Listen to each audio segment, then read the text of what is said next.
This is a Kirkendall Barrett presentation, darling. Feed me, meow, meow, meow. Because of this podcast, I'm a gay icon. I'm so hot. I'm so good looking. My salad dressing is amazing. Like the internet at large, there are things you can do on the internet besides porn, but most of it's porn. A lifetime of Hallmark. Well, hello, everybody. It is your favorite day of the week. It is time for another episode of A Lifetime of Hallmark, where we talk about your favorite movies on both Lifetime and the Hallmark channel and try to make sense of them. I did it. Hello, Jason Bowers. Hello, Les Kirkendall Barrett. And hello, Kurt Fitzpatrick. Hello, Les Kirkendall Barrett, and hello, Jason Bowers. We've been trying this intro, we've tried this intro like 3 times. There have been many takes. Mercury is in retrograde on the West Coast. There are shenanigans going on. So we're trying to get our... But we're here now. Yeah. I say, Les, Yes. don't worry about the camera. We can hear you just fine. Because when you turn on the camera, Okay. that is probably slowing down the bandwidth for your audio there. Yeah, let's just... Gotcha. Okay. We'll Now I forge feel ahead like- with the train wreck as it is. Now I feel like Charlie's Angels, because it's just my picture and it's like, hello, angels. Yeah, you're Charlie. Bosley. Oh, no, you're not Bosley. yeah. You're actually Charlie. You're No, Charlie. How dare you? I'm Charlie. That's what I said. Are we said the Bosley. angels, or what is one of us Bosley then? One of us Bosley. Well, I'm No, you could be the angels. Cheryl Ladd. Wasn't she one of them? Sure. Yes. I'll be Of course Lucy Cheryl Liu. Ladd was Chris Monroe. Yeah, that's me. Okay. Well, here we are. It's make or break Christmas season. Make or bake. Yes. Make or bake. Yes. Oof. Yes. The Oof. Christmas parties are full swing. I went to Yeah, I a saw Christmas party with pictures. Jason. Did you see us in our onesies? Yeah. Jason, Yeah, you were all wear pajamas. Jason Bowers had a onesie party, I did. Yeah. which was fun. Okay. I had a cat I onesie on. scored at the white elephant at Jason's. Oh. No, I scored a good gift. What did you end up getting? I ended up getting the magic bullet. Oh yeah. Okay. All right. What's that? A little blender. Oh, it's like a little mini juicer. Oh, yeah. I'm familiar with that. It's delightful. It's a great Yes. gadget. And you know, my husband got it first. I stole it from him because let's be honest, between the two of us, who's actually going to use it? Me. Yeah, I was actually My thinking about I'm going to become an advocate for John because he doesn't, he really takes a beating sometimes on the show. And look at this. You took his gift? No. Um, He saved it for him. Oh, okay. John had the gift John would initially, and somebody. I think John stole it from somebody, and then Yes. and then somebody stole it from John, and then you could get one more steal. So Les stole it again to lock it in for their household. Oh, that's the game. The white I elephant actually- game. Yeah. Okay. Right. I actually really wanted it. I actually really wanted it. I got You basically a Jesus Ouija board. Oh my God. There's no such thing. Well, no, Yeah. Well, yeah. it there is. exists. What is it? It's a Ouija board with Jesus on They it? don't call it a Ouija board, but I forget what they call it. But it's so that you can communicate with the Lord. That's how it's marketed. A Jeezy board. Yes. Yeah, And is it set up like a Ouija Exactly. board? So it kind of looks like one. Yeah. Oh, wow. That's all right. Somebody Yes. could have an issue with that. So the next day, so the Okay. next day I was at church. Yeah, what's and- going on there? You're showing up all over the place. Okay. Well, you know, I'm a little woo woo, and one of my church friends, who I know, we're friendly. She walked up to me and she had a look on her face, and I was like, what? And she sat down and she went, so I listened to your podcast. And I was like, What did she say? What did she say? She liked it. She's Okay. like, she was listening. She listened. Okay, put it this way. This is a compliment. She listened from Santa Monica to Koreatown, which during traffic, which is a high compliment. Yeah. Which episode did she hear? The hot frosty one. Oh, good okay. one. Okay. Yeah, the last one. And so I was thinking, I hope your kid wasn't in the car. No, we started talking about pigs and stuff like that and stuff. But no, she liked it. Yeah. She liked it. And P.S. I didn't tell her about it. She found it on her own. Oh. So she did like a Google search. She was looking for Lifetime Hallmark podcast. No, I think she just found it and they recognized my name. Oh, okay. I like that it's being recommended. So they listened to it. That's from people subscribing and rating and reviewing to our podcast. It helps more people find the show. Yeah. Okay. So I was impressed with the fact that she just randomly found it. What is her name? Yeah. I'd rather not say. Oh, okay. I didn't know if we wanted to say hello by a first name basis or anything. I'll ask. You know what? Ethel. When I see her on Sunday, I'll ask her permission. Okay. Well, hello, new listener. That's all I was trying to say. That was the sentiment. Yes, sister. Hi. She's a nun, right? No, that's great. No, that's good. I am not Catholic anymore. But that's a whole other show. Anyway, so yes, we are in the thick of Christmas. And Can I just I've say been eating lots of Oh, go ahead. No, go ahead. Oh, I was just going to say, even though I know it's the holiday season, we've been watching these movies. I literally had a holiday party the other night. Somebody asked me a question today, and it dawned on me that I hadn't even begun to think about buying anyone any Christmas gifts in my family. Like, I haven't even started that process, and it hadn't dawned on me that I needed to do that right away. Me neither. And yes, I need to do it right away too, because I leave town a week from today. Yeah. Yeah. I think it's because Thanksgiving was so late. Yeah. I want to put up a Christmas tree. And that's about as far as it goes. I don't really do gifts. That has to happen for a couple of years. I don't have a lot that I have to buy, but I buy for my brother and my nephew and my sister-in-law. It's kind of that. Yeah, that's good. It. Well, see, I have a husband with a birthday that's around Christmas because his birthday's the 23rd. Yeah. Yeah. And so I have been instructed from the time that we met that don't ever get me one big gift. You get me two separate gifts. And he's absolutely right about that. Absolutely. Yeah. And the two gifts have to be different. Oh, they can't be like something that goes hand in hand. It can't be like a new set of luggage and a trip to Aruba. Well, that sounds... Actually, no. He wants it like different. He wants it differentiated. Okay. Like between the birthday and Christmas. All right. Right? That's fair. So, yep. So I got double duty.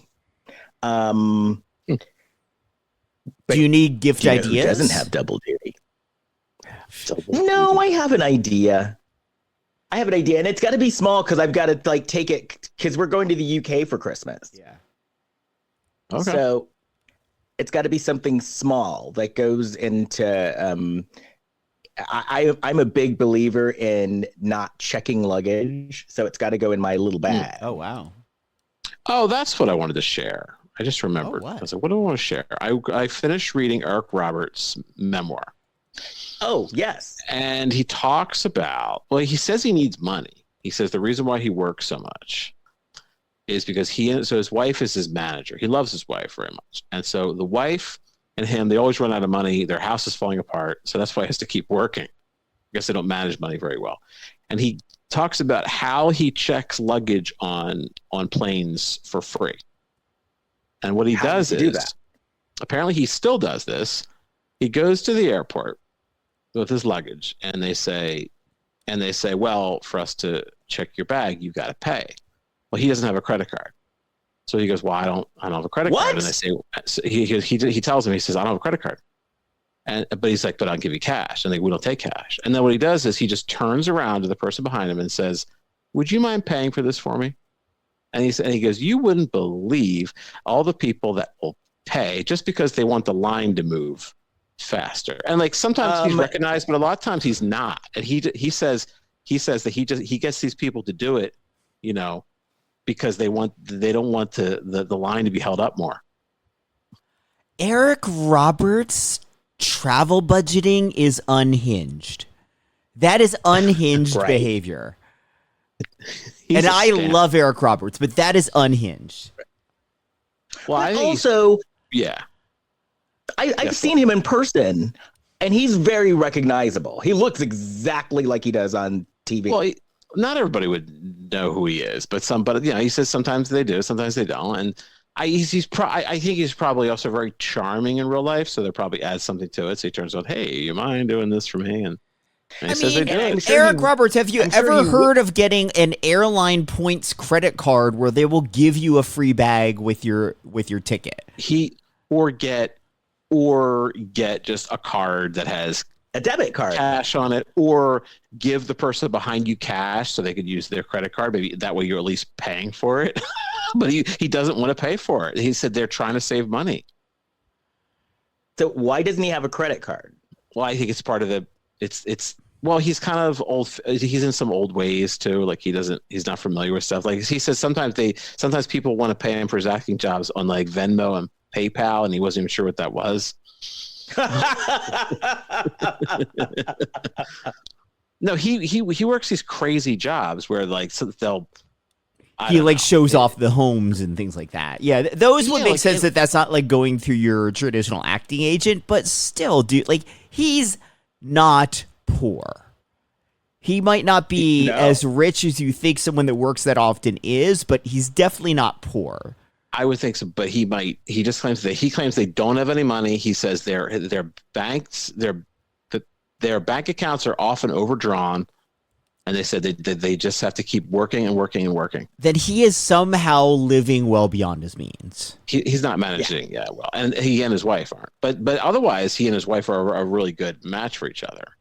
But I think they both neither one of them are handling the money. Do you think one of them is falling apart? Do you think one of them just has like a degenerate gambling problem or something? Like, where's the money going? He has had addiction issues, but he doesn't. Well, he also went on celebrity rehab, and he didn't really have like a reason to go on. But he just said, "Well, I smoke pot, so I'm a pot addict." And even like Dr. Drew was like, "Well, that's unusual, but that could happen. All right."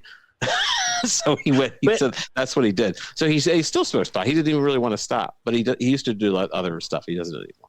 Well, I heard celebrity rehab, they got paid very well. Well, that might be. And he also had to conjure up things because he was like on the show, but he wasn't really doing anything. And his wife was watching, and she called him. She says, "You better start crying or something on the show. You're not doing anything." No. So the next day, he play it up he for thought the of camera. he thought of some sad things, and he went and started crying. He's like, "I can't stop smoking pot." That's the problem with that. being on a reality show. Especially if you're already a performer and you're aware that like, oh, I'm not really giving them anything worthwhile here, so I need to play it up. Like I worked with Danny Bonaducci when Danny Bonaducci like fell off the wagon, and it's because he was doing a reality show, and he knew as a performer since he was a little kid that he needed to play something up for the camera, and he had that in his arsenal. Was the fact that he was an addict. He's like, he threw himself Breaking off the wagon. Bonaducci, whatever it's called. Yeah. So that Eric show was Roberts, the best. yeah. So I'd recommend the Eric Roberts book. It was definitely in his voice. He mentions our friend Rory Ledbetter in the book because he was his dialect coach, and Rory didn't even know he was in the book. I said, Rory, did you work with Eric Roberts? He's like, yeah. What? He's like, you're in his book.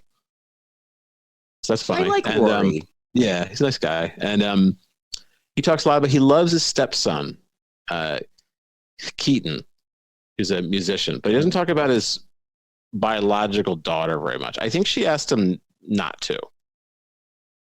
So she's rarely mentioned. She's not mentioned in the book. And Julie is mentioned like throughout, and he takes a Well, I heard he here and there. critiques her acting. Well, he said that he didn't like her in Steel Magnolias, but did like her in Stepmom. And he said that he will go see her movies if they're good. But how does he know they're good before he goes to Because see he them? finds out from his wife. She watches them first, and she'll let him know. Oh, if they're she good. vets them. Yeah, she'll let him know if they're good. And then he'll watch it if it's good. So he has a couple like little underhanded things he says in there. That's funny. Julie, so what did you think of my last movie? Well, I didn't watch it. Oh, that's another thing. When she first made it big and Pretty Woman, he was on the phone with her and they're arguing about something. And he said, "Now listen here, Julie." And she said, "I'm not Julie, I'm Julia." And he goes, "Who do you think you're talking to?" And she hung up on him. What a weird fucking family dynamic. Yeah. Okay, that's a little bit. This just made me love Eric Roberts even more. Yeah. So that's the different excerpts of the book. I don't know. I'm still stuck and on one him thing- being unhinged. Oh, and one other story is he went to the acting school that I think Les went to. And so his American Academy of Dramatic Arts. Yeah, his teacher would let him crash at his place, at his apartment. And so one night Eric woke up and his teacher was blowing him. And he was like, and the way he describes in the book, he's Did very he mention calm. the teacher's name? Yes, but I don't have the book with me. I brought it back to the library. Because one of the teachers he mentioned, I had her. He mentioned Jory Weiler, and Well- I had her as a teacher. No, it was. This was not a woman. It was a guy. But he told the guy while this was going, he goes, you really shouldn't be doing that. So the guy stops. It seemed like it was handled very, very calmly. So, yeah, it's quite a book. Has a lot of exciting things in it. Well. Oh, good. It was worth reading, so I could give a little, because we love Eric Roberts I'm here. fascinated. Well, first of all, I half expected to see him in this movie. I really did half expect to see him in this movie. There were a lot of Lifetime regulars in this movie, including Vivica A. Fox and Jackee and Meredith Thomas, and our new regular fave in Lifetime movies, Caryn Richmond. Right. She's Live. Meredith Thomas has been on the show. Caryn Richmond she is booked as a future guest. Yay. With some Fingers crossed. guests on. Yeah. Yeah, she's still into it. Do you want to hear my Black China story? Oh yeah. Yes. Do you have any Black China news? Doing a piece of China. I'm talking China. The Black China Report. Here's Kurt Fitzpatrick. Okay, now this is from Us Weekly. This is by Ryan Hudgens. Hudgens. All right. So, Black China's mom, Tokyo Toni, is clapping back at Khloe Kardashian over their Thanksgiving feud. The feud began after Toni, real name Shalana Hunter, took to Instagram to share that she was cooking for the homeless. In the clip, Toni explained that she was making various meats and sides for their Thanksgiving meal before showing a close-up of her refrigerator, which was stocked with food. The same day, Kardashian, 40, uploaded a series of pictures from her Thanksgiving festivities, including a large dining room table adorned with flowers and candles. So in the comments section of Kardashian's Instagram post, one user was quick to point out the differences in her and Toni's Thanksgiving celebrations. "Y'all over here enjoying while Dream's grandma is feeding the homeless," the user wrote, referring to Chyna and ex-Rob Kardashian's daughter Dream. Khloe clapped back at the comment, replying, "Watch out. Don't do your good deeds publicly to be admired by others, for you will lose the reward from your Father in heaven." Matthew 6, 1-4. Very religious show today. Just because we don't post about it doesn't mean we aren't doing it, my love. Sending you love and blessings. Khloe continued her response, writing, "And I am not knocking what anyone else chooses to show or keep to themselves, but personally, when people fall in hard times, I don't feel it's right to publicize that for my own personal pat on the back. Highlighting a charity or an organization that may need some awareness is one thing, but I don't feel comfortable highlighting people when they're at a low point in their lives. To each their own. I'm always speaking for myself." Well, days later, Toni reacted to Khloe's comment in an Instagram post with a screenshot of the exchange. She says, "Do a drive or I'm snitching on your ass. Do a food drive. Let me see you whip up some macaroni and cheese, bitch," she said in the video. And this is my favorite thing she said. "Go outside and do something." Now, Tokyo claimed Tokyo claimed that she had seen Khloe 4 or 5 times with the Kardashian star, didn't even say hello.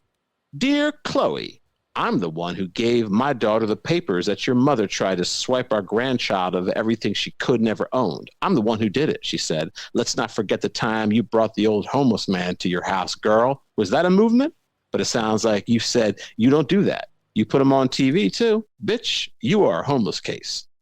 Now, Us Weekly have reached out to Khloe, and I don't actually understand that. I don't either. That's the way it is. It's the way it's written. Us Weekly reached out to Khloe and Chris for comment. Now, basically, I'll follow up and say that they have reached out to Black Chyna, and she's trying to mitigate. I think that's the right word, right? This situation. She said, "Look, everything is good on both ends. We're all family at the end of the day. We're co-parenting." She says, "Let's stop dragging the negativity on and all move forward." I guess we could move forward from this, and yet I want to sit with it. Wow. That was a very mature answer, Angela. Well, Black Chyna, she's the most level-headed one here. Yeah. What the hell? She's got quite well, maybe she's like, maybe Tokyo Toni has the Danny Bonaducci thing going on, but where she's got to create drama constantly just to keep herself, and people are paying attention. I think that's what Black Chyna realized about herself is if it's always about like me being sexy and doing all this stuff in reality shows, like I don't want to do that. I want to make my name some other way, and that's why she's kind of moved into this wellness thing. Right. I still love you. Make some macaroni and cheese, bitch. Get outside and do something. I agree with her on that. Yeah, Black Chyna is level-headed. Man. Like they could have used Black Chyna in Make or Bake Christmas because nobody was making good decisions in this movie. Nobody was. No, nobody.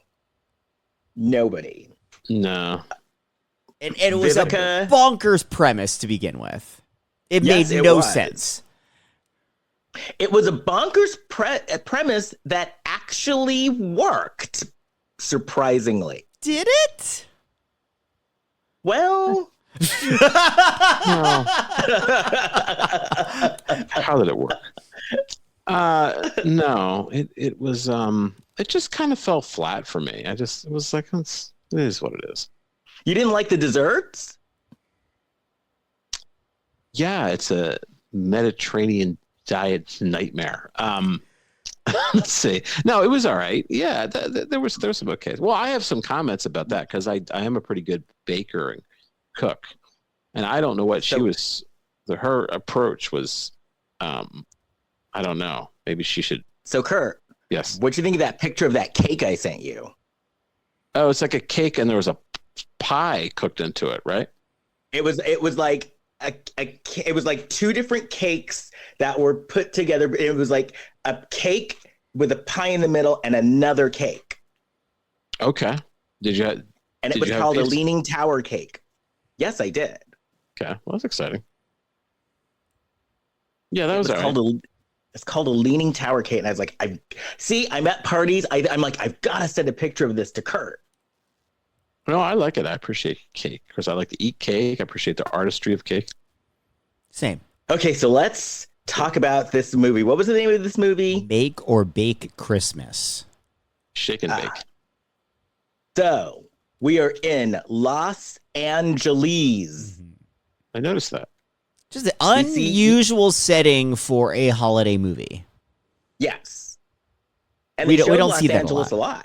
Yeah. So we see Vivica. She's on a cooking show. And I noticed that she had like talk show host hair. Like, because normally first of all, if you're new to the podcast, welcome. But normally when we talk about a Vivica A. Fox movie, she has a wig line. And so she shows off her wigs. Mm-hmm. So we always comment about her various looks. So with this, she was wearing like a talk show host wig. Yeah. And her name was Leslie. What was it? It was Leslie Lake. Leslie Lake. Okay, yes. LL. but she was supposedly like a Martha Stewart. Yeah, or like a cooking channel host type thing. Yes. She was very unlikable. Yeah. Very much so. This was supposed to be a character that was sort of like America's favorite baker, but she was just sort of nasty for nasty's sake in terms of the plot of the movie. And it made no sense why on her cooking show, and she's a very famous chef, why her competitors' cookies would have been on the plate for display. Well, that was Emma's fault, I think. But our why? heroine. Not even how did that happen? Why would that happen? Why on earth, in any universe where any logic takes place, would that happen? Because that's automatic firing. No, but why wouldn't you have her products there on hand? You're looking at the grand scope of the world, trying to figure it all out. Like, it doesn't make sense that for the final product on her cooking show, they're like, oh, let's go buy some cookies at the store. And then the person buying the cookies for Leslie Lake, this famous person, is like, I'm going to buy different cookies that aren't hers and put those on the plate for the camera. No sense whatsoever. Wouldn't they probably have some of Leslie's products around anyway? You would think. Right. And that's what happened. And Leslie got pissed. And so she's yelling at everybody for good reason. Yeah. Well, she's not really like a fun villain either. She's more of a bully and she's duplicitous and she's greedy. It's not the fun thing. It's the stuff you actually don't like about people. Yeah. Right.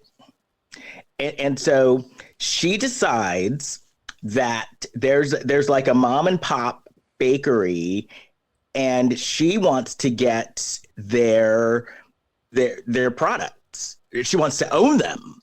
That's not cool. Yeah, but she doesn't want to buy the whole bakery. She just wants their recipes. Again, made no sense. Right.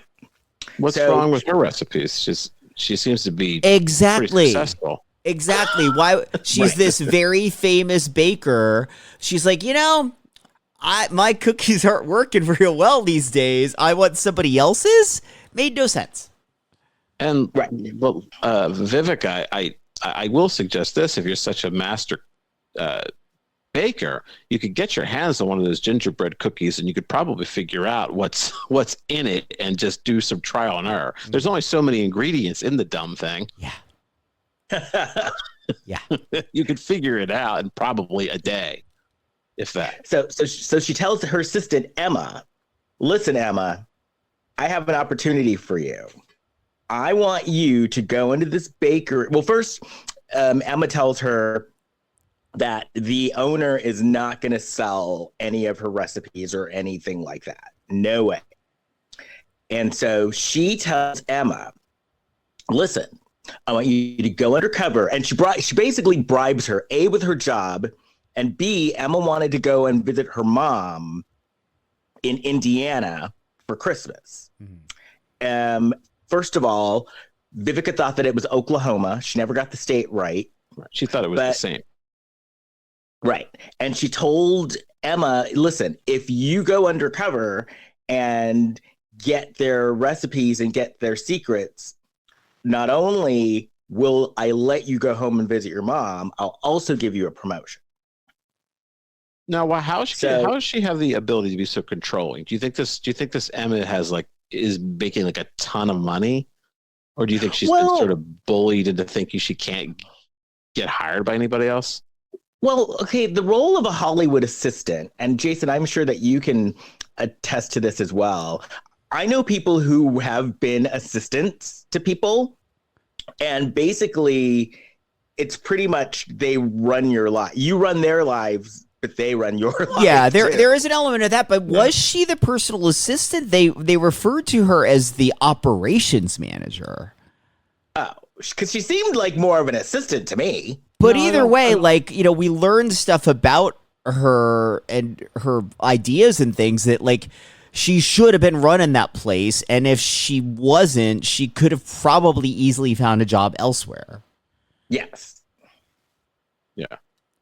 So she assigns Emma to go undercover, at the Sugar Baker Bakery. That's what it was called, right? Yeah. And Which the woman is a and so nod to Jackee- designing women, I'm assuming. Well, get this. Okay.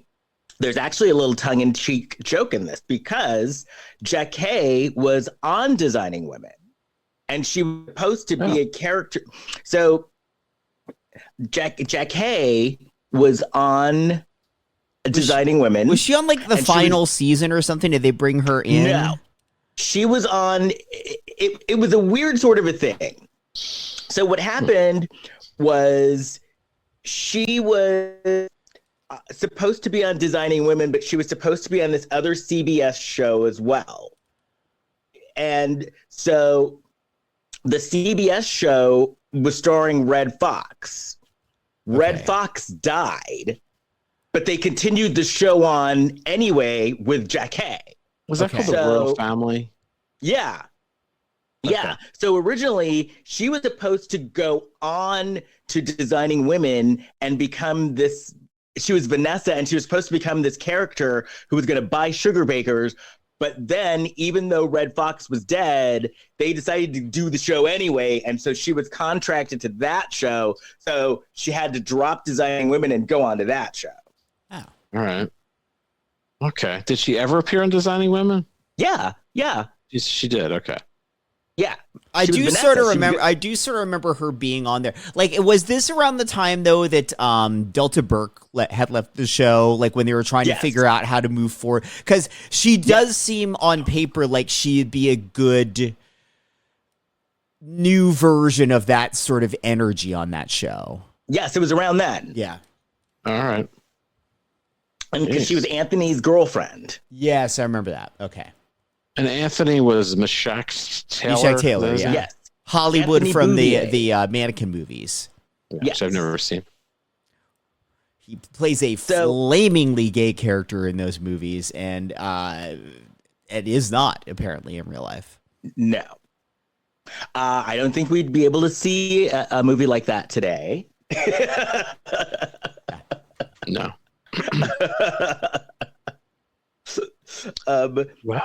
Wow, that's interesting. So this is when this is Sugar Baker, it's a reference to that. You think? Because that's what their name was on Designing Women. They were the Sugar Bakers. Oh, all right. I think it's a mild tip of the hat to that, if nothing else. Yes. All right. So anyway, so it's around Christmas time, and so she tells Emma, "Listen, you not only go undercover, I need this by the beginning of the year." So basically, Emma has like 2 weeks. So Emma starts watching because Emma knows nothing about baking. Mind you, and the way she's going to get in there is she's going to get hired as a seasonal floater. Yeah. Which is like a seasonal floater is like, like Amazon has a lot of packages to deliver. So they hire some seasonal help that can, fill in some of the gaps. They're not sharing the company's secrets with the seasonal floater usually. No. So she watches baking videos by Butterfingers, who was Parker Lewis, who's Corin Nemec. Oh, I thought I recognized him. Okay. Yes, who we've seen on other Lifetime movies. We have, yeah. Yeah, I think so, yeah. So he was supposed to be like an Emerald, but a baker. Okay. And because his catchphrase was wham, and everything was wham after he baked. Yeah. Remember when? Yeah, I imagine there was a director behind the camera, like amp it up, more. Yeah. Because he was really hyper. I took it like he was almost doing like Vince the ShamWow guy. Yeah. Oh God, it was that kind of that guy. Oh, did you really? Yeah. He offered me a job once also. As a ShamWow person? No, he did a movie called the Underground Comedy Movie. So I had made this movie also. So we were like in the same. It wasn't a festival; it was more like a market, and so we were in there together. So I met him there and his like whole like entourage, and this was before ShamWow. But he had another thing where it was like a knives, like he sold like Ginsu knives kind of thing. Well, he did a lot of different infomercial stuff. Yeah. And so it was before ShamWow, and then he called me up and asked me if I wanted to work for his company in like a mall, have like a kiosk, right? So like his knives. And I was like, No. I was like, no, I already have a job. I would have done it if it was selling the slap chop.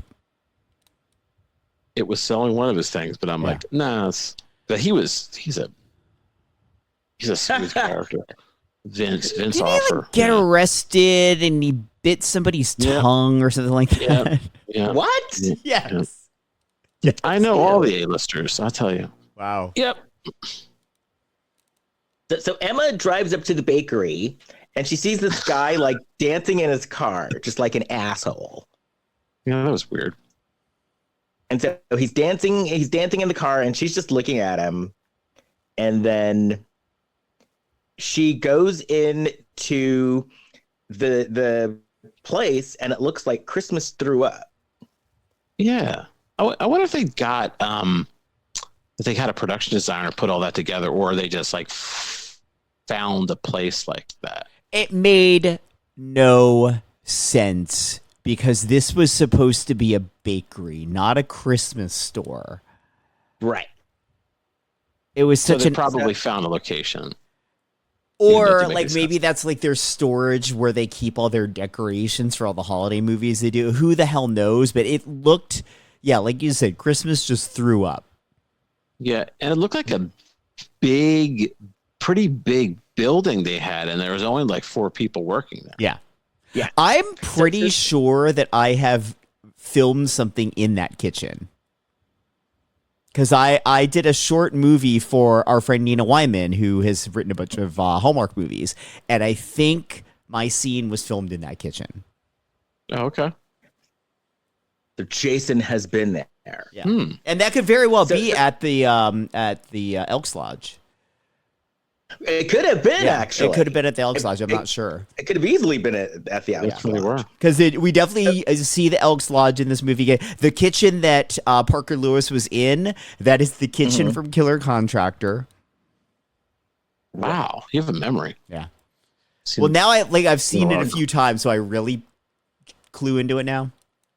Okay. But the Elks Lodge, because when we see them at karaoke, it was the Elks Lodge, and it was the exact same setup they used for the Merry Gentleman for the Rhythm Room. Oh, that's funny. I always said I would rent my house out to movies and TV. It's got to be a good, payout you get for that. Yeah, it is. But it's also wildly inconvenient. Well, yeah. And if your house becomes like that. Brady? Yeah, just like the people Brady's keep house. harassing you. Yeah. Yeah. So she walks in, and who walks up to her but Mayor Paulina Price? Because Jackee is the mayor of Salem on Days of Our Lives. And she was just on an episode of The Neighborhood just this week. Yeah. Yeah. So Jackee approaches her, and I her name will is correct. Denise. I will correct you. She didn't approach her. This entire scene, I don't think they filmed on the same day, because Denise and Emma are never in a 2-shot, and in fact, Denise, which is Jackee's character, is filmed from like really far away. Yeah, there's weird close-ups I noticed, and there's also weird. Some of the stuff doesn't cut together very well. Like the eye lines are. Yeah, this scene was right one that was like pretty yeah. egregious in that way. There's a scene like in a restaurant where the waiter, it's just his head. Just his head. Yeah. Yeah. Which It's we like had seen with another waiter in a movie that Hybrid did that they filmed in the Elks Lodge. So maybe it's just like maybe it's like too tight of a space to like change the shot. I don't know what it is, but whatever happened, it was off. It was noticeably off with the eye lines and everything. So Emma gives her a fake resume, and Denise is like, I've never heard of any of these bakeries. Ooh, wonder who do these? And then she starts asking her basic questions, like, where did you bake? What was your mom's favorite recipe? Things that, like, I would think that if you were on an interview for being a baker, the person would probably ask you questions like that. And I also, would think. like, I get that they were trying to show that, like, Emma isn't really a baker. She's a numbers person. She's, you know, sort of book smart in that way. But also, like, she's been working for this famous baker, Leslie Lake, for quite a while now. You would think that she would at least have picked up some terms through osmosis. Right. Right. Yeah. Right. And she had been watching videos, like, to learn how to bake. Yeah. So she could have just made Those something videos, up. the videos didn't seem too helpful, though. They were chaotic. So we find out that this bakery has been in the family for 3 generations. Then her son David shows up, and he was the guy that was stupidly dancing in the car. Mm-hmm. And so she gets David to show her around, but the theme was, you know, this is like a very old-fashioned bakery and you need to modernize. Yeah. Have we mentioned that we've met our friend Meredith Thomas in this scene?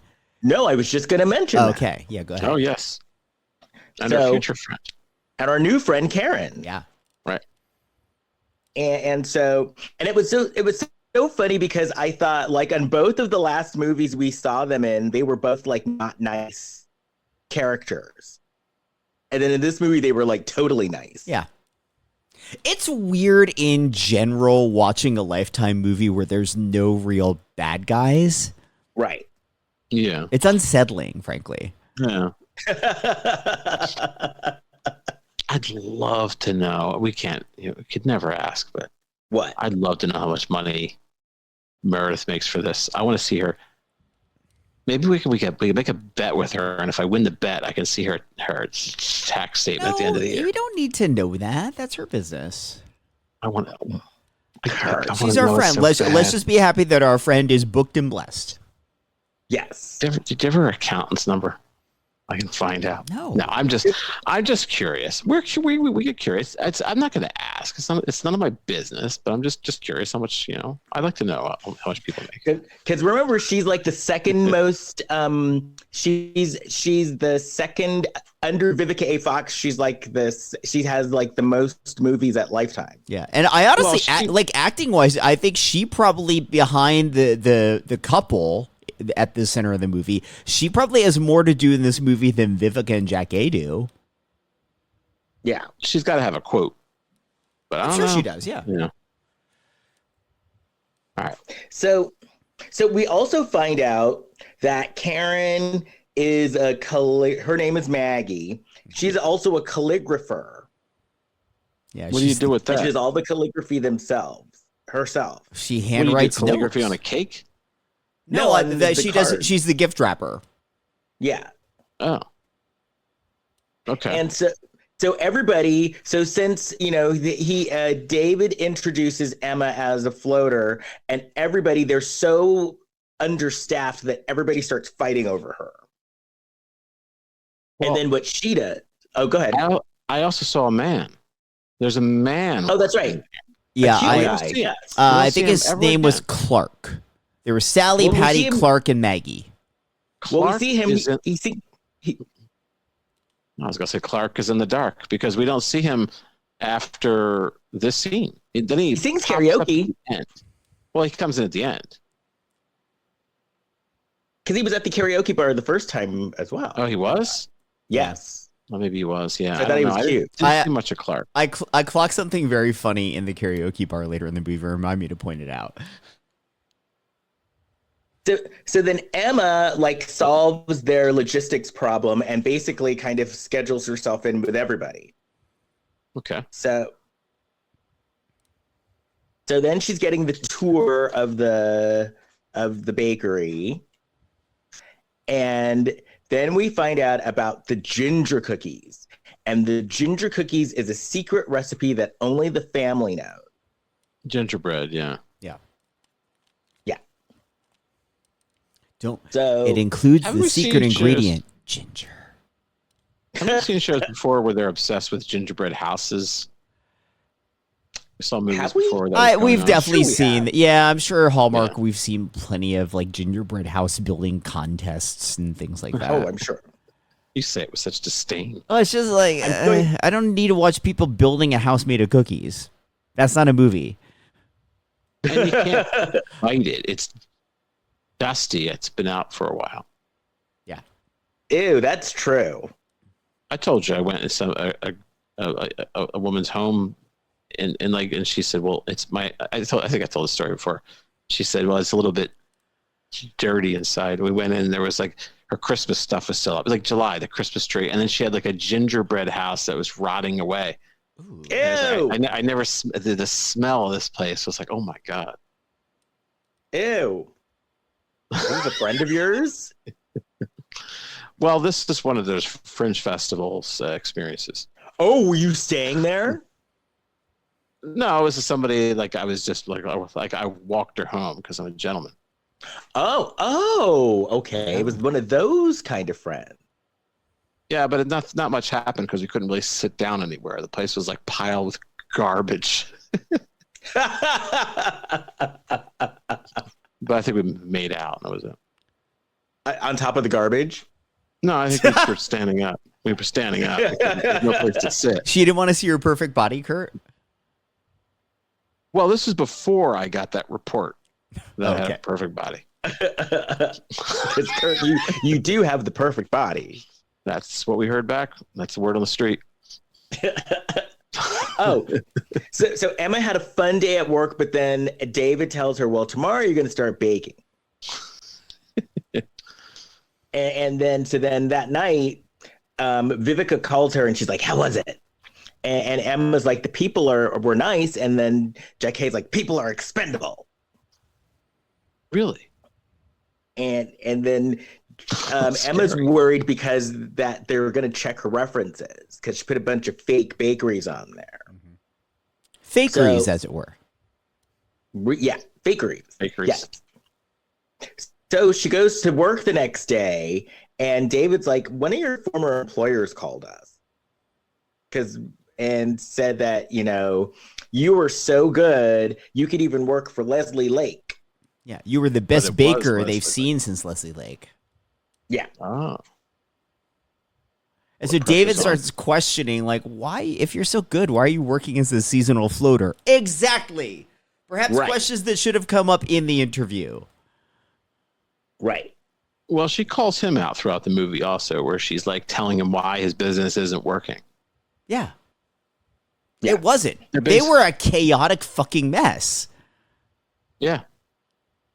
It's not, maybe that's not a good sign for a movie when the characters in the movie are giving a running commentary about why things aren't working. Oh, yeah, for sure. It's not that hard to make a cookie. The ingredients are very simple, and she didn't seem to take the time to maybe look up a recipe. No, she had a recipe. She did? followed it, but somehow doesn't know the difference between salt and baking powder. Well, that happens later Yeah. on. Yeah. Yeah. This time she tries to make. Is this where we're at right now? Where she tries to make it? This is the first time. Well, it's a disaster. Yeah. Yeah, it seems like it's more like it's in the oven for too long. It Yeah, because burned I up. thought that they just burned. Yeah, I don't know if it was, but it's not. Maybe to make the little shape, I guess maybe that takes some skill. But otherwise, Well, no, because you have to sign. There's a science to baking. Have you guys done baking? Yeah, my dad was a baker. I have tried. Yeah, your dad's. Yeah, so there's a science to it. You got to put half the flour in the Yeah. flour. There's a little bit of science to it, but just follow the instructions. Yeah. It's not. It can't be difficult.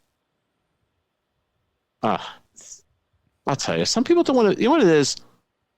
I hate to get on my high horse here, but some people don't want to make any effort. No effort. No effort. Anyway, all right. Get off Get off my Kurt's high horse. lawn. Sorry. Right. Some people won't. So yeah, so she's only hurting herself. the cookies were a shit show. Yeah. Yeah. But then she's on the phone taking pictures of the stock and she gets caught by David. It looked like she was taking pictures of some of the Christmas stuff. She was. Oh, that's their stock? She almost the snapped stock- a pic of the recipe and changed her mind. Oh. But yeah, initially she was taking pictures of like the stock, and then when he asked her, why are you doing that, she asked him a question, like, why do you have stuff past the expiration date? Also, another way in which this bakery is inefficient is when she was making that batch of gingerbread, it was like she was making a very small batch for just her family. Like, yes, it was like you would have an industrial size mixer. Like, maybe they're just making each order as it comes in, and it's like, oh, they wanted a dozen cookies, I'm gonna make a single dozen of cookies. right. Yeah. Was this the one where they're watching her too? Like, Yeah. Jackee and David are just Yeah. hovering over her Standing shoulders. uncomfortably close. Yeah. Yeah, Like, you're right. excuse me. Yeah, in like 2 hours, they're producing like 12 cookies. That doesn't seem like a good business. And only model. one of them is actually doing any work, which means that Jackee's character, who is the baker, and her son, who's supposed to be running the business, they're just dicking around for the entire day while they figure out if their seasonal floater knows what she's doing. I'm Oh, surprised so then when they she opened it this long. cookies, she said that she improvised, and that's when she got a lecture like they never improvise. It's the same recipe always. That's where she was dumb. And then she says, well, I'm not much of a baker. We just So- follow the so then- directions. So then her mom calls. She tells her mom what she's doing. Shameful daughter. She tells her mom she's doing corporate espionage. Right. Yeah. And She's like, ooh, that's exciting. I'm going to tell my friends at church. but then the mom's like, you need to tell Leslie no. He's a young man at church who's got a podcast. Well, my Right. daughter's doing espionage.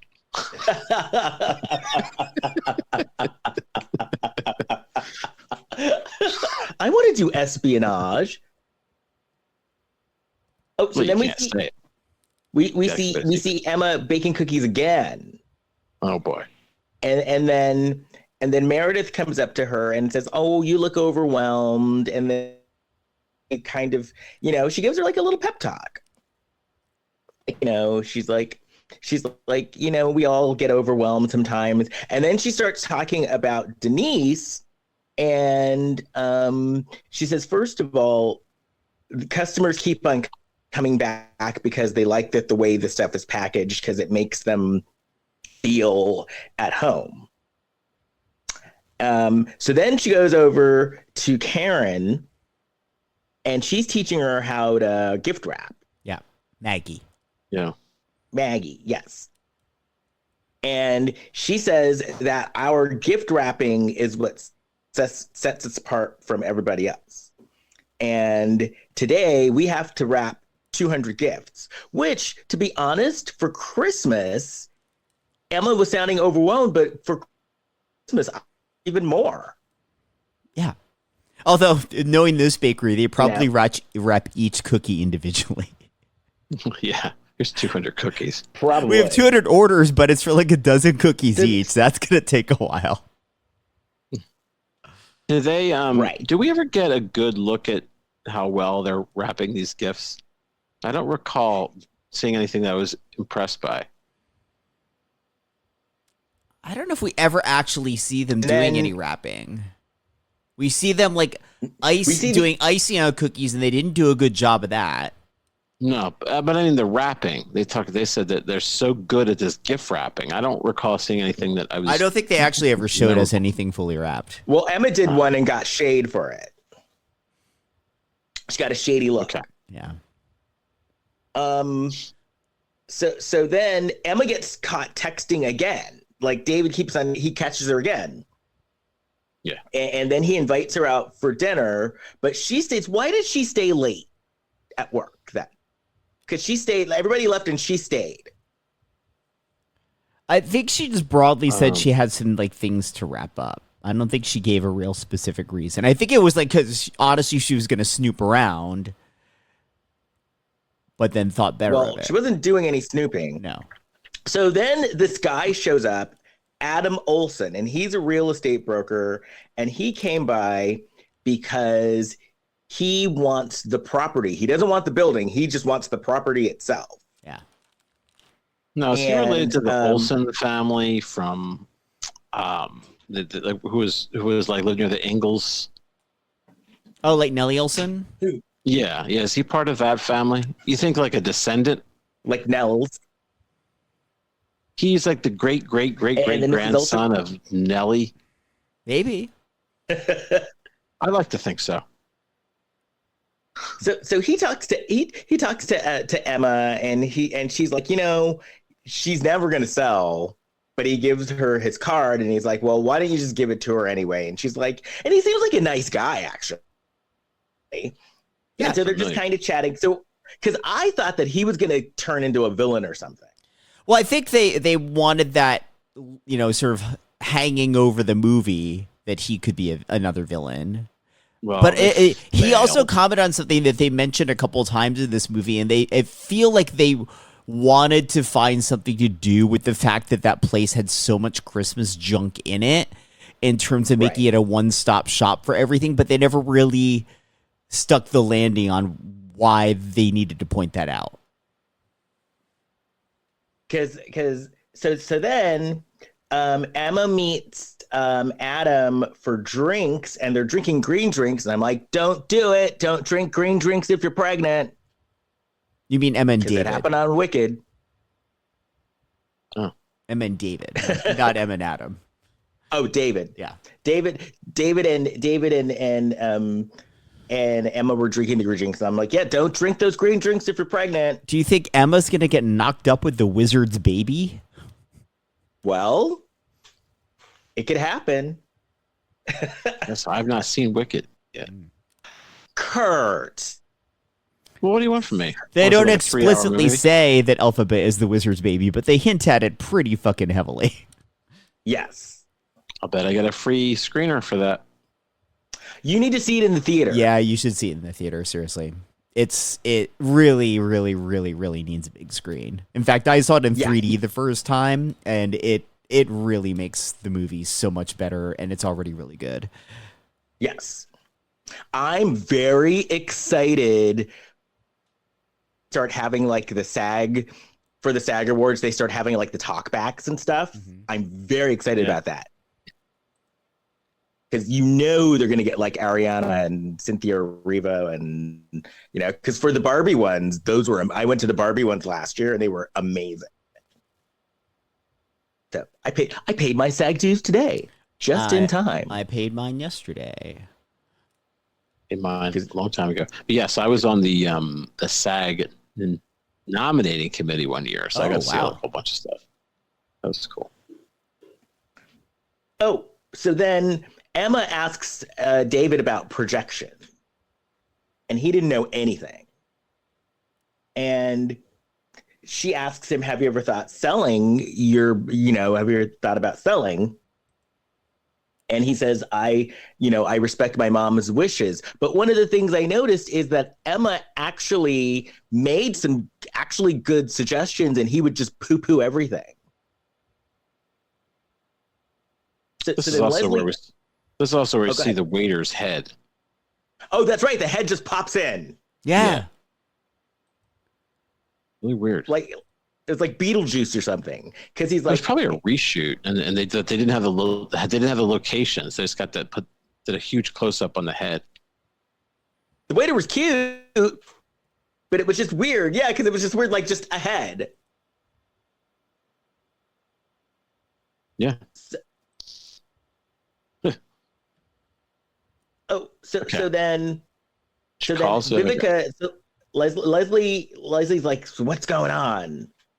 And Emma's like, she's never gonna sell. And then Leslie's like, well, she's gonna sell when I give her a big fat check. And then she's holding over her head.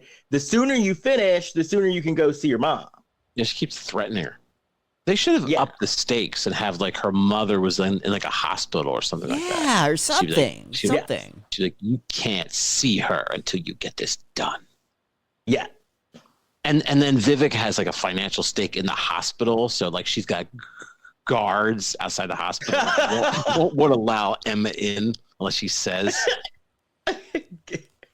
I've till got you control of the pharmaceuticals that your mother. Or we find out that like her mom somehow is like has a great cookie recipe or something. get me those recipes. Yeah. Yeah. Like we need like the mom needs to carry more importance beyond just being her mother. Right. More importance to Vivica, those, I mean. If I don't get those recipes by Christmas Eve at 11:59, your mother is curtains. You could get really dark and dirty too, like the way they could have made it more interesting. They could have had like David has the family gingerbread recipe tattooed on his willy, so she's got to get down there to see it. She's got to get down to see it. It's the only way she can get it, or her mother is going to suffer in that hospital. See, there's a lot. Krampus shows up. See, it's like the movie's not that bad. The movie has like a base, and if you could grow those things on top of it, you really have something. So Jackee, so Denise wants Emma and David to get together. And so she's asking David how was dinner, but David suspicious. And then we see Emma, and she's talking to herself in the mirror, and she's like, "Don't let yourself get distracted." But then she started wearing makeup to work, and he noticed because he's like, "Are you wearing makeup? Looks nice." So then Meredith is training her about cookies. And she's just training. Oh, they're what do you call it? Christmas trees. Yeah. Aren't they like Christmas trees? Because she does like they're putting frosting on them, but Emma's not doing a good job.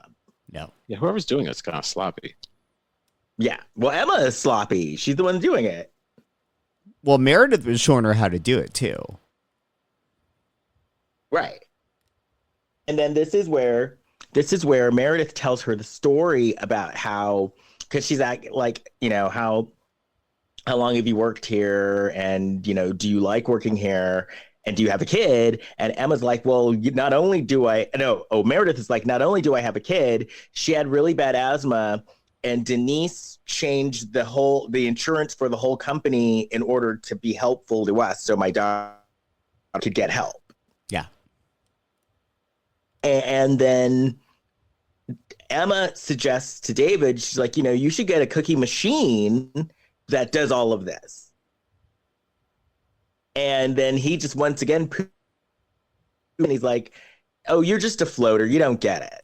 When actually that was a good idea that she had. He shames her. So, and then he shames her, and then he says, oh, my mom's old fashioned.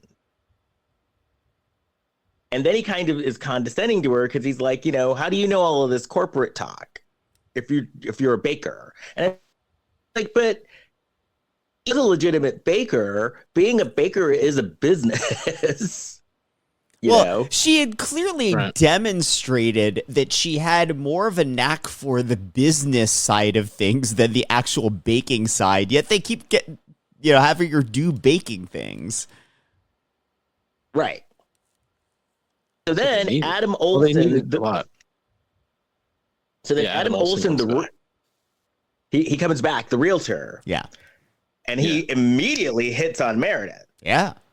She was kind of defensive about it at first, but then kind of warmed up to it.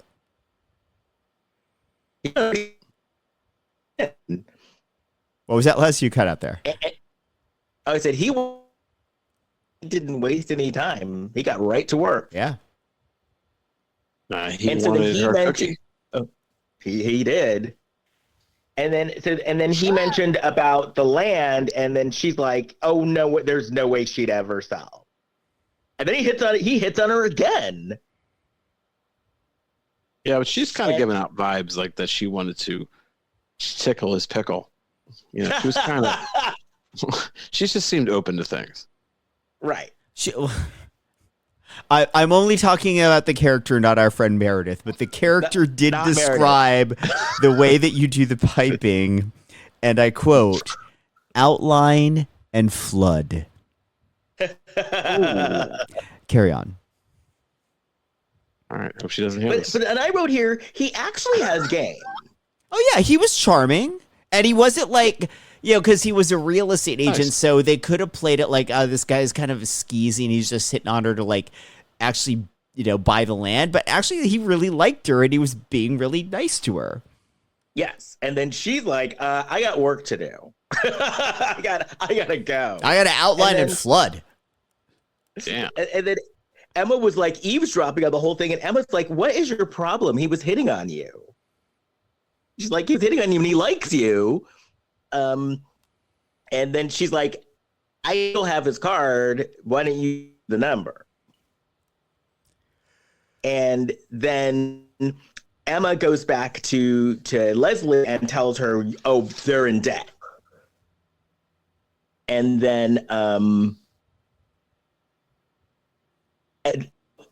she's like, they're in debt. Leslie, if you go and find out more, I am going to give you this major promotion. Like a major promotion. How manipulative. Yeah. So then Emma goes back, and Denise wants to teach her, since she messed up those other cookies so badly, like, I'll teach you something more simple. Because Denise is like, you know what I realized? She's like, baking is like second nature to me. And so I just assume everybody is going to bake the way that I bake and bake it perfectly. Maybe what I've given you is just too complicated. So I'll just give you something really simple.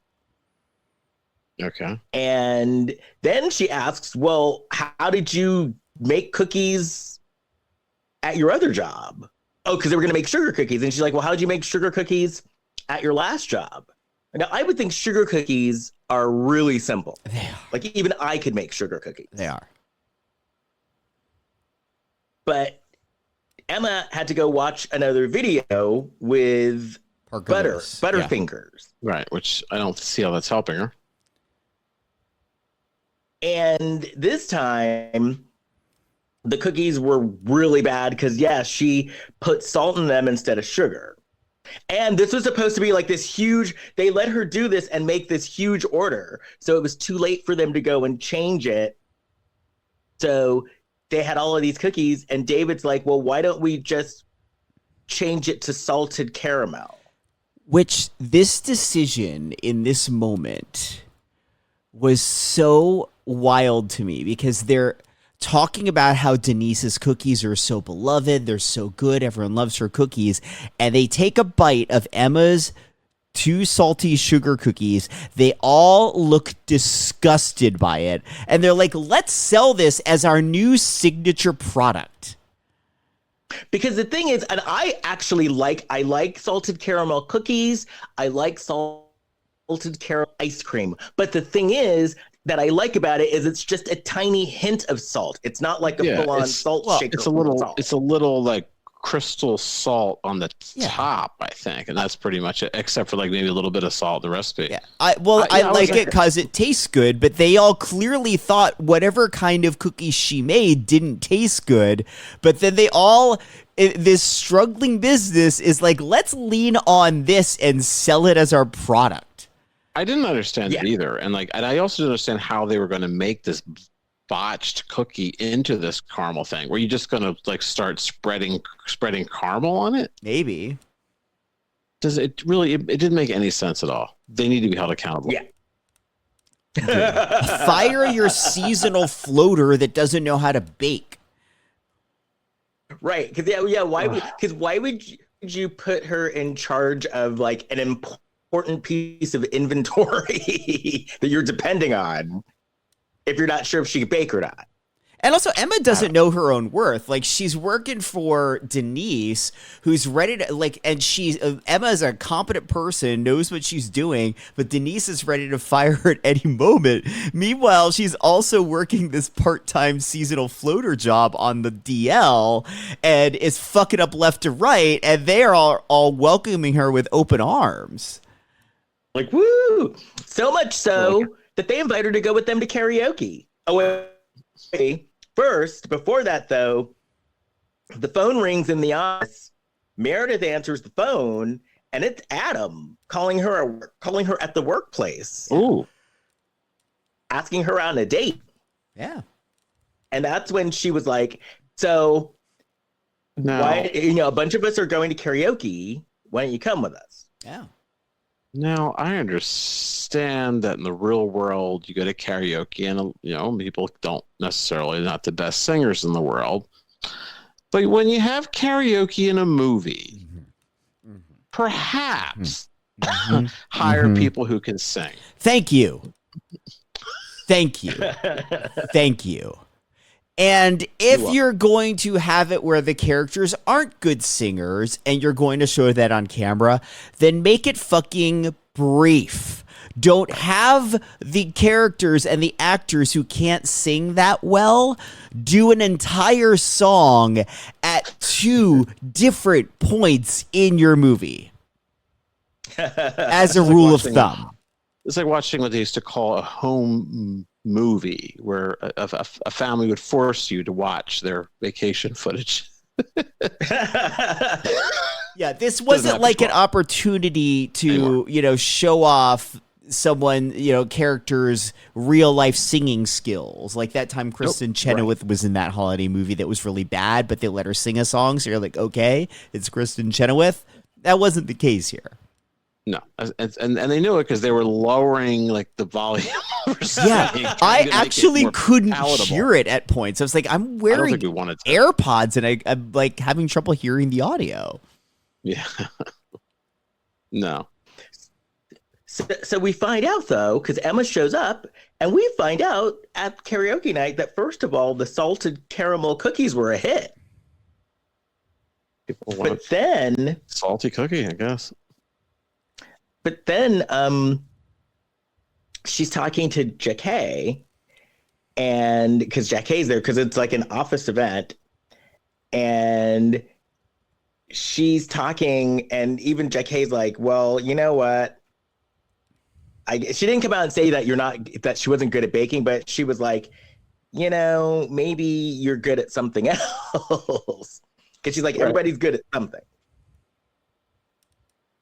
Because Emma apologizes for messing up the cookies, even though they hit. And yes, this is another time that David was trying to shame her, because she said that she wasn't. She said that she didn't say she hated the holidays. She just kind of said the holidays weren't her thing. And he kept on saying, oh, she hates them. And telling his mom that, she hates them. Like the Queen of Christmas. He's telling the Queen of Christmas that Emma hates Christmas. Maybe all Emma's trying to say is, I don't like when Christmas vomits on a storefront like it has here. Right. Yeah, she's overwhelmed. So then Adam shows up late. But he shows up late with a good excuse. And then he asks Meredith, can I take you out for some coffee? Nah, too late for coffee. You'll be up all night. Well, she went. She went, but did you notice? This is what I found funny in the bar. Maybe not funny, but Meredith or Sally goes on the date with Adam. Sally brought her daughter to karaoke, her 4th grade daughter. I noticed that too. So is Sally just leaving her daughter at the bar? She's like, I got a date now. She's been exiled. She's like, listen, honey, you're 12, but you find your own way home. Go sleep in the car. I'll call you an Uber. Yeah. That's right. No, that is. Go spend the night. Go spend the night at your daddy's. But he's in the cemetery. Yep.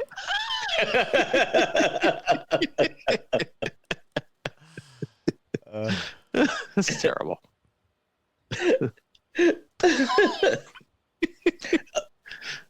So then Emma's kind of getting sick of David, saying that she hates. She's like, I didn't say I hated it.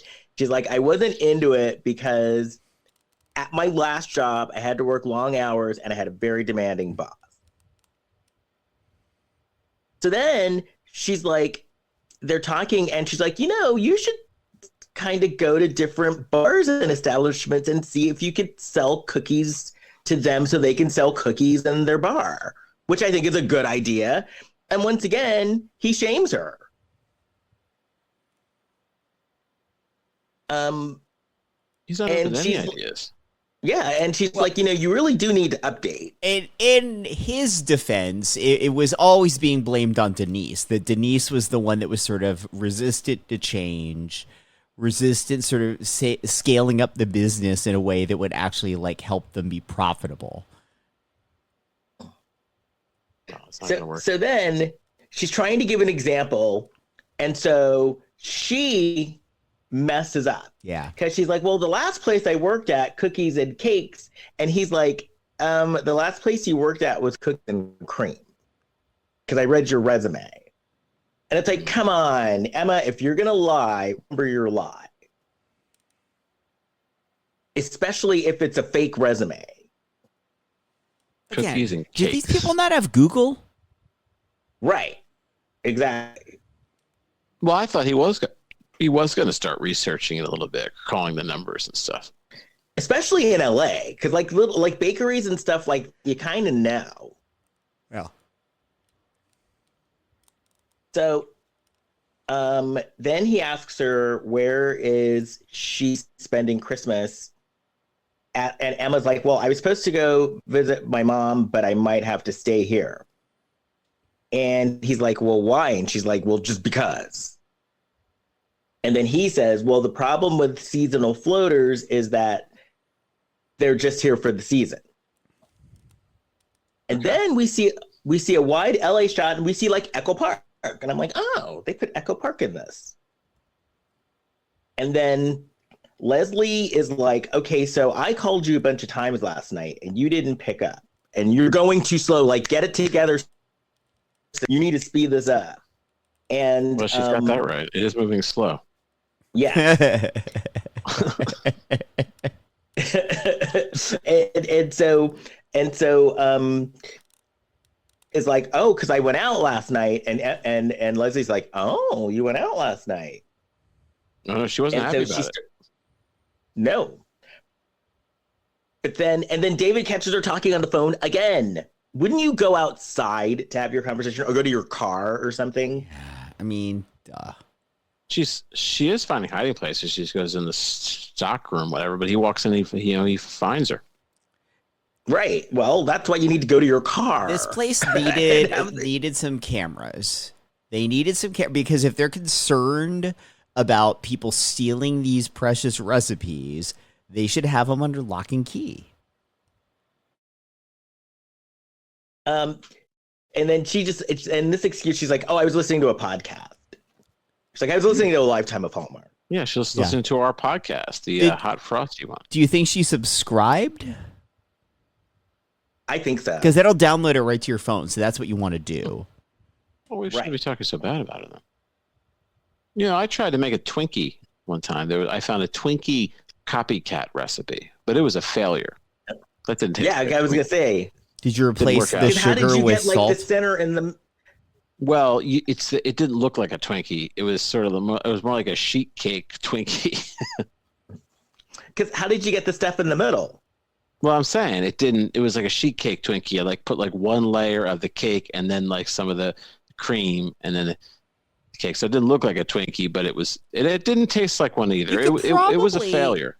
I think the way you could do it that would be similar is take like a hot dog bun tray, like some sort of mold to make hot dog buns in, and then you put the cake in there and basically make cakes, and then when they're done, let them cool off, and then you poke a little core through them, and then use piping, and you fill it up with the cream.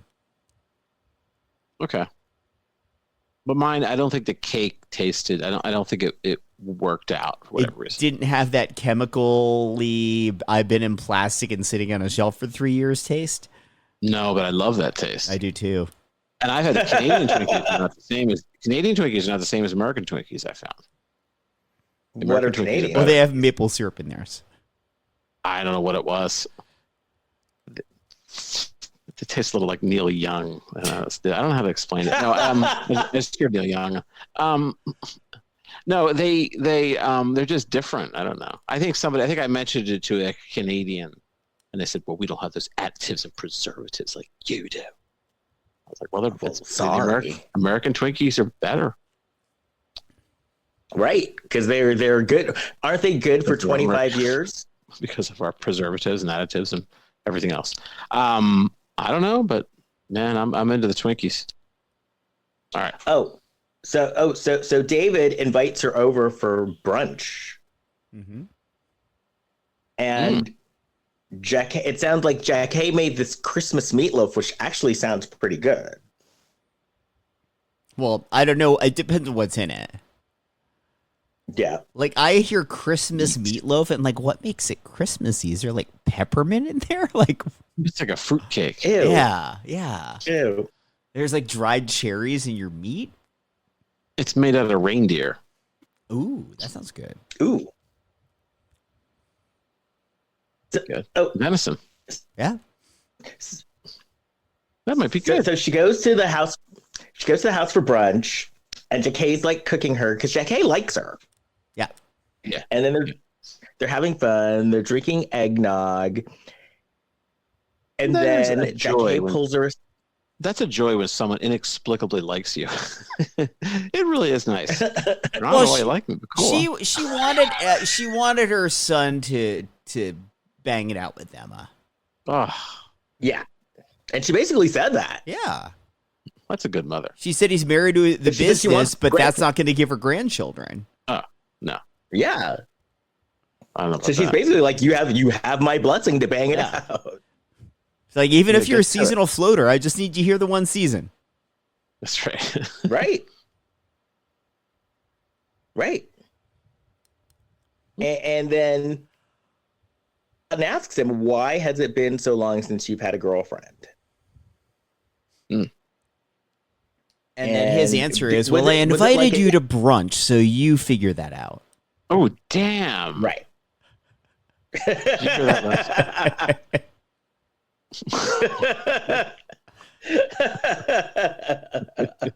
Well, he was figuring it out. Yeah, he was. Under the mistletoe, and then Jackee walks in. Yeah, Jackee accidentally cock-blocked here. I didn't appreciate that. Yes. No, I don't think that's what she wanted to do. Jackee should know better.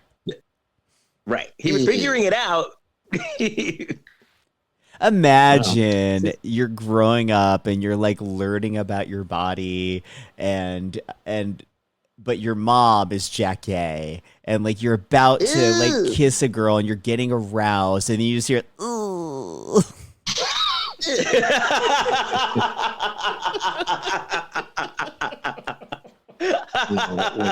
Do some damage. She's like, ooh, Mary. I think I need to do a 227 rewatch.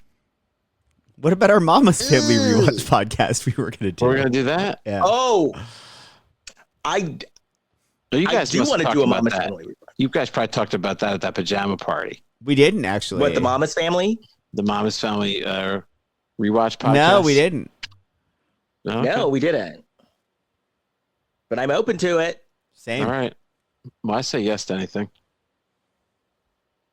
Oh, so then Maggie, her name is Maggie, right? Say that. Well, I ain't going to work on Maggie's farm no more. Let's just get that straightened out. But who's Maggie? Maggie is Caryn Richmond, yeah. Yes. Yeah. Because so she goes to David the next day. She's like, so what's going on? Yeah, and then she's all really something. And then he's like, he brunch, and she's like, oh, did she have the Christmas meatloaf?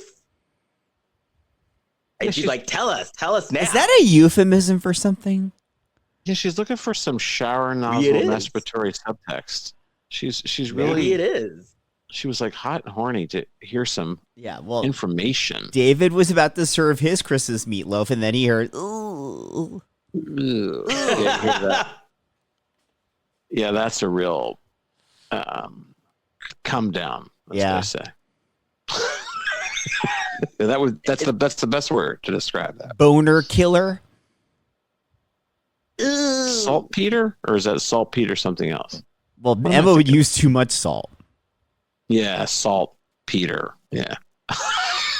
But David told Maggie everything, and he told her about the mistletoe. And Maggie's like, you need to tell her how you feel. You need to tell Emma how you feel. So then the next day, Emma calls Leslie, and Emma's like, listen, Leslie, I almost kissed David. And Leslie's like happy. Leslie's very happy. And she's like, so you're greasing the skis. And then Emma said, no, it's called greasing the skids. I never heard that. Is that an expression? I guess. I've heard greasing the ski. Basically, like, when you wax up your skis, it helps you like slide easier, glide easier. So you're basically like, priming the situation. Yeah. You're lubing it up. You're making your situation even easier. Yeah, you're lubing it up. So then Emma's like, I can't do this. And then Vivica's like, well, you better do it if you want a promotion. And then Emma's like, well, why don't you not buy the company? And she's like, listen, if you don't buy the company, I'll get you all of the recipes. And then she's like, if I give you all the recipes, promise me that you're not going to fire any of the employees. And then Vivica's like, well, I'm not going to fire them, but the person who buys the business is. Well, she basically is going to run them out of business. Yeah. Yeah. So then David caught her on the phone again. He keeps it. Yeah. And even if he doesn't know that she's like going about corporate espionage right now, at the very least, you should think that your seasonal floater is really fucking lazy. Right. Yeah, how many breaks does she get? She plays Angry Birds a lot. And not only is she on the phone. No, what's he doing with his time? He's just wandering around looking for her. He's looking for somebody to stand uncomfortably close to while they bake. Yeah. Right. Strange rules in this place. Right, exactly. It seems so big, too. It's like an airport hangar they're in. So Emma's getting ready to confess, but then Meredith comes in and says that her daughter's had an asthma attack. And so David takes her to go get her daughter. And so, but then Meredith is like, but what about, I have all this gift wrapping to do. And Emma's like, I'll do it. So they leave. And then Emma goes and she finds the recipes, which these are supposedly top hidden recipes, and did not have them hidden very well. They're just like in a drawer. Yeah. Yeah. And so Emma just goes and takes pictures of all the recipes. And then later they go and visit Meredith and her daughter, and Emma brings her a cupcake. Yeah, that looked good. It did look good. So I guess she did learn how to do some of this cake design. She probably bought it somewhere else. So it passed the Kurt Fitzpatrick seal of approval. Yeah, but I don't like the duplicitous nature of picking it up at ShopRite or whatever supermarket you have. What do you have over there? Kroger? Ralph's. Kroger is Ralph's out here. Yeah, we have Ralph's. We have Vons and Pavilions, which is Safeway. Vons. Yeah, Safeway. Trader Joe's. Oh, we have no cupcakes at Trader Joe's, though, really. Yeah, they do. Or no bakery. No, like fresh bakery where they could write on a cupcake. Right. So there's a Trader Joe's. There's like one Trader Joe's in South Jersey, I think. Cherry Hill. Only one? Yeah, North Jersey. There's more. Because here there's like a million Trader Joe's. Where I am, it's like you have to go up to Cherry Hill to go to a Trader Joe's. The famous Cherry Hill. Okay. So then David's impressed a cupcake. Yeah. And Emma's like, well, but they're part of the family. Wait, by the way, I just clocked this specifically because I think this is the same bedroom from the ceiling fan scene from Killer Contractor. Oh gosh. She better get her daughter out of that room. The whole time I'm watching poor Jackee sitting on that bed thinking, something bad could happen here. The ceiling fan head at any time. Starts chasing after people like a helicopter. Yeah. That was awesome. And then, just for no reason, Emma confessed. What'd Just you out say? of the blue. She's like, I'm a spy. And he's like, you're fired. Well, no, what's funny is she fesses up there at the house, then they're back at the office, and it's there that he fires her. Right. Oh, yeah, that was weird. Yeah, she went all the way back to the office to get Like, fired. those two scenes could have been combined into one. Mandy Patinkin should have been playing her role because he was good as a spy in Homeland. Oh. It certainly would have made Then it she get a unique movie. Mandy Patinkin. Just trying to get more work from Mandy. Patinkin. All right. Eric Luggage? Roberts is like, hey, get me some.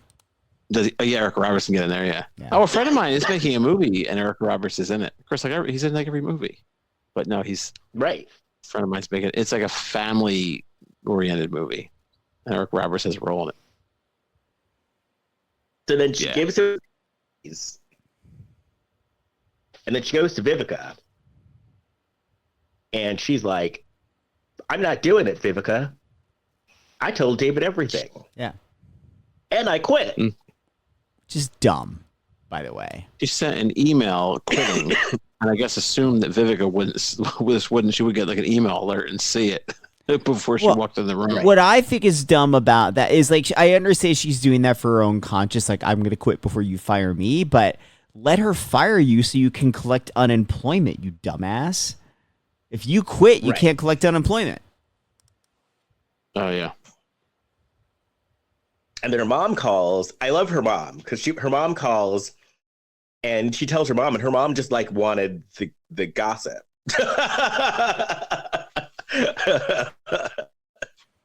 And the mom says like some stupid quote. Her mom was very relaxed. She was kind of like, I think mom had an edible. She said, well, that's the way the ball bounced. She goes, well, thanks, Mom. And then she was like, all right, I better come up with something better than that. Mom was with Aunt Gert and had a magic lemon drop. Exact. Her and Aunt Gert were like eating edibles and drinking Prosecco. Yeah.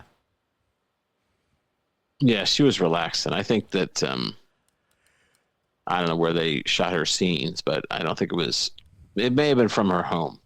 I mean, we're going to give you this role. You don't have to leave your home, but we'll just shoot it right now. All right. Like on Zoom.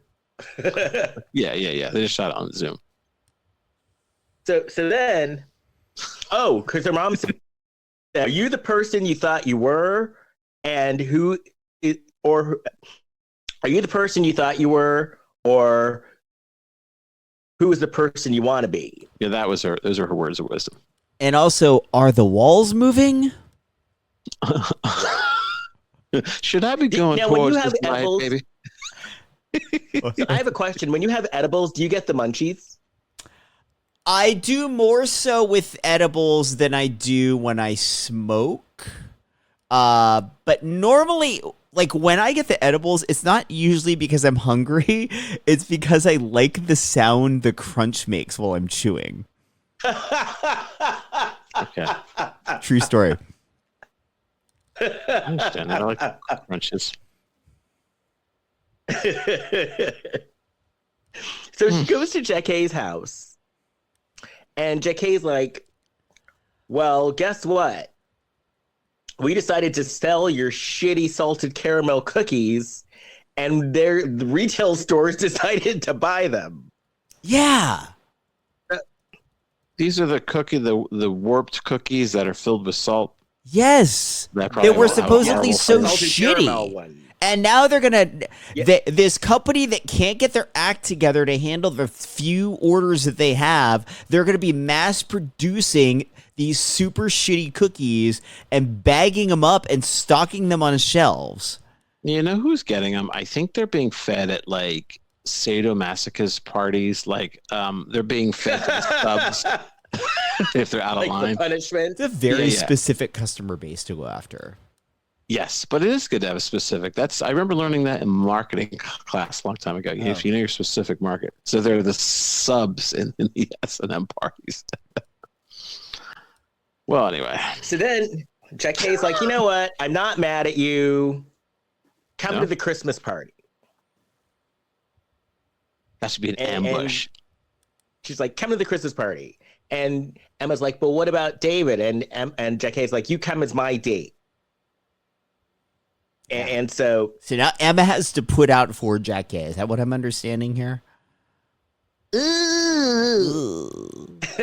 I'll tell you, for people who can't sing, these folks really love karaoke. yeah, because that was her company Christmas party, a karaoke party.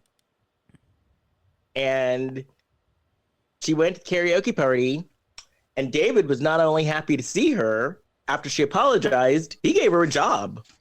Yeah, vice president of something, of brand Yes. management. Yes. Which is basically, she was going to be the director of brand management for Leslie. So he's given her a better title now. So now, then he gave a speech, and then they sang more karaoke. Which they shouldn't do. And you know what? I'm starting to realize what's going on here. And this is because we like a lot of people in this movie, and they're fine. They're fine. But I don't think this is really a movie. This is like a job. This is like going to an office job. It's the equivalent of that. This is hardly even a movie. A lot of the main elements you need from a movie, conflicts, different things just aren't here. Well, that's the thing. This movie had like a bunch of our favorites. Well, I thought they were fine. And I know people have to work. And look, if someone offered me a role in this and it was down the street, I would do it too. There's no harm in it. It's not evil, but it's just not. I think it just needed another pass or two at the script to just, like, there were so many gaps in just really sensible logic of the storytelling that if you had just like a line or two of dialogue that would explain some of the absurd things they wanted us to believe, then I think it would have went down much better for me. You could also, that's the thing. you could also add some humor to it. Point out how ridiculous it is that they're only making 8 cookies a day or something like that. You could have some fun with it. They took this ridiculous premise too seriously too. I mean, there's just different things that you could do that would be cost effective, just to make it better. Because the thing is, like, I wasn't annoyed. I wasn't pissed off or anything. I wasn't just either. like, I wanted more because there were so many people that we love in this movie. I wanted to like it better, but I think what it comes down to is just as Emma shouldn't be baking, Hybrid, because that's not her lane. Hybrid's lane is making the really good, campy horror women in peril movies for Lifetime. Them doing sunny, fun, happy Christmas movies, it's just not their cup of tea right now. Maybe they'll get there, but they're not. I don't feel like they've been there, the ones we've seen. I would love to see Hybrid do like a bonkers Christmas killer movie. Absolutely. Sure. Yeah, they have the capability for that. Killer Mrs. Santa or something. Yeah. Like, it doesn't have to be like a warm and fuzzy holiday movie to be a holiday movie. Well, Or they like got to be careful with Krampus Killer or Mrs. something. Santa. We do Krampus. Or maybe Like Santa, a woman gets... or maybe Santa's in danger and we find out why, but like ultimately Santa gets saved and he saves Christmas. Like, it can still have a happy ending. Right. What was that movie that I think it was last year where Santa? It was like a movie where Santa like kicked ass and kicked people's asses and killed people. What was that movie? With the guy from Stranger Things, it's David Harbour. Yeah, I love that. Yeah, that's right. What was it called? I saw it in the theater. I don't remember. And it the was name of fun. It was so absurd, but it was really fun. And Santa just literally just kicked people's asses and killed people. Well, because he wasn't really Santa. He saved was it. just wearing a Santa outfit. And that's the thing. He Yeah, saves it's kind of people, decked and it halls or ended. something It was a like that. happy ending. Yeah, I would love that. Somebody Like looking Violent another- Night. Okay. Yes, that was a good movie. Yeah, it was fun. Beverly D'Angelo was in that. Oh, was she? Yes. Yeah. Yes, she was like, because it wasn't it like the son was like a part of a really. It's like a really, really rich family, and people were like trying to rob them. John Leguizamo played like the main bad guy, Okay. but he was just sort of camping it up for the movie. Like David Right, but it was Harbour really like really good, made it though. Yeah, yeah, I would love Hybrid to do that. Yeah. Well, the movie Well- ended with him. It was a year later. We didn't see how the movie ended. It was, I guess, next Christmas. Yeah. Meredith and real estate agent are together, and then they're selling their cookies. And Vivica walks in. They're trying to sort of give her a redeeming scene. Didn't really.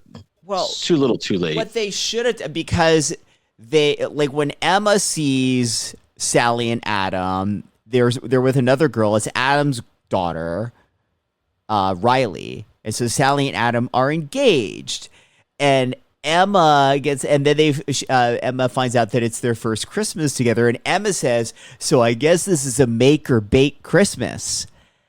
And if they're gonna work the dumb title of the movie in, they should have given that to Vivica. They should have done what they do with the wrong movies and just like shoehorned away for Vivica to say that line. Looks like they had a make or bake Christmas. You made the wrong Christmas movie. Yeah. Now that's what this movie reminded me of. Just the fact that we need more wrong movies back in our lives. really we need do. some new wrong movies. Yeah. Yeah. It's been a couple of years. Has it? Yes. The wrong stocking stuffer. You could have Yes. the wrong snowman, The wrong elf. the wrong Yule log, the wrong Yeah. chimney. Like Vivica could own a department store, and at the end, like looks like you picked the wrong stocking stuffer. Yeah. The wrong mall Santa. Right. That would be something. The wrong elf. The wrong manger scene. The wrong nutcracker. Looks Jeez. like you picked the wrong nutcracker. And the whole movie is just ballet. Right. That'd be something. Oh no, they're trying to kill a ballet dancer.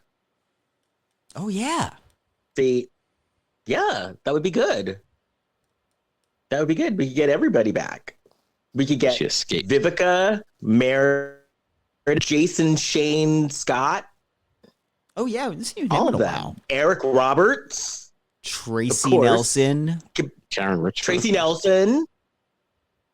Eric Roberts could be like the grumpy old man that gets killed because he always gets killed in those. Yes. Anyway, well, we only have a couple of more weeks of this Christmas movies. But if you Well, I want to don't know, buy earlier- me, Earlier this year, we did some during the summer. It was Christmas in July. So if anybody wants to revisit that for your holiday season. yes, yes. But, you know, and if you want to hear about Hot Frosty, that was our show last week. That was a few weeks ago. We did Married Gentlemen. Anyway, Murray Gentleman, yeah. I did Demarried Gentlemen. Mood for that's right. We're going to be talking about the Walls one. Deck the Walls Walls. or whatever it Yeah. was called. I need like a Prince Christmas movie or a twins Christmas movie, like a twins switching places. Twins, I'll do. Prince, no. I hate the royal ones with the fake royal families. I hate them. I hate them. I hate them. Okay, so maybe like a twins movie or like a ghost.